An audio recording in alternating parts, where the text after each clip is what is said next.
step right up and get your tickets for another moment in gaming history. Hey guys, welcome back to the channel. Today we're going to talk about another key moment in gaming history. This one is the development and production and sale of what's known as the Brown Box. Now this was the brainchild of Ralph Baer, who actually came up with the idea roughly around like 1966. He'd had the idea a little bit earlier than this, but he hadn't really managed to get around to doing any of the actual legwork to get it designed or written down.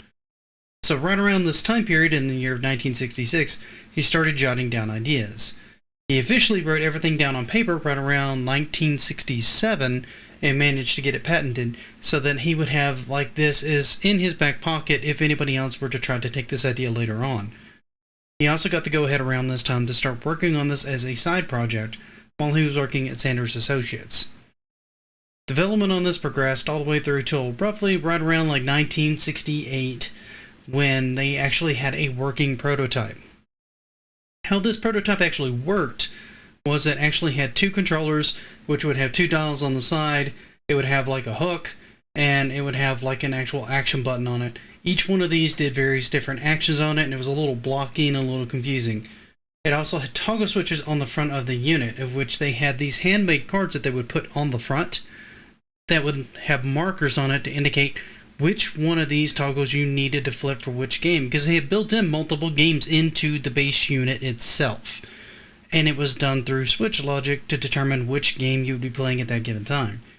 They had also made a rudimentary light gun accessory for the unit. Now, this wasn't the first light gun ever invented. However, it was the first one that was ever manufactured for a TV set. That's pretty key, because it means he's pretty much the founder of, well, light gun games in general, of which he had one on his prototype as well. Once they had this designed and tested and realized that this was actually quite a bit of fun, they decided to look to start to market the system around to see if they could get anybody to buy it.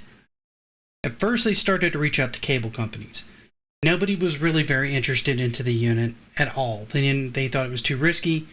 They weren't real keen on the proposition. They were fine with TV as a passive medium already, which is something that Baer just thought was just too limiting for the technology, and he was very excited by this prospect. So they continued to fish this around, next going to TV manufacturers. They reached out to people like RCA, Savannah, GE, and Motorola, trying to reach an agreement with them to get them to take this project on to actually manufacture it. None of them bid. It wouldn't be until a little bit later in 1968 when they would reach out to Magnavox. Magnavox was actually quite curious, but they thought it was a little bit riskier than what they wanted to do at the time.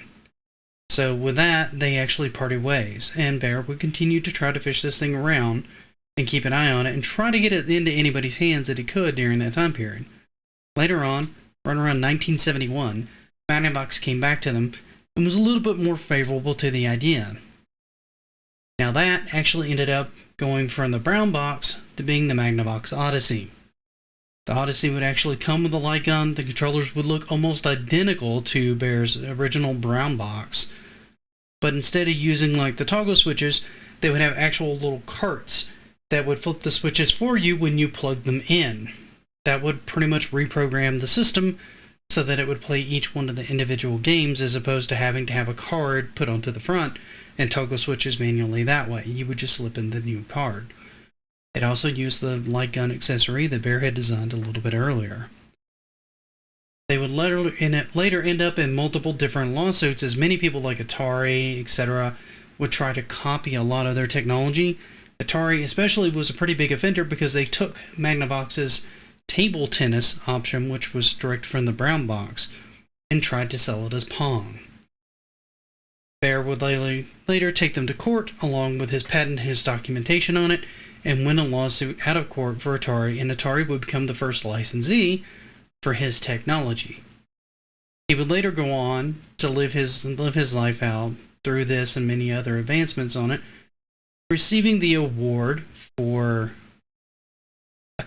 I always draw a blank on this. He received the National Medal of Technology Award in 2006 from President Bush, and lived the rest of his days until he died until 2014. Now, I find this particularly interesting because not only did he invent the video game kind of as we know it through the mechanism of TV, he also invented the light gun, which I just think is fascinating. Keeping this in mind and seeing where we've gone from the brown box to where we're at now is just mind-blowing, to say the least. What do you guys think of this?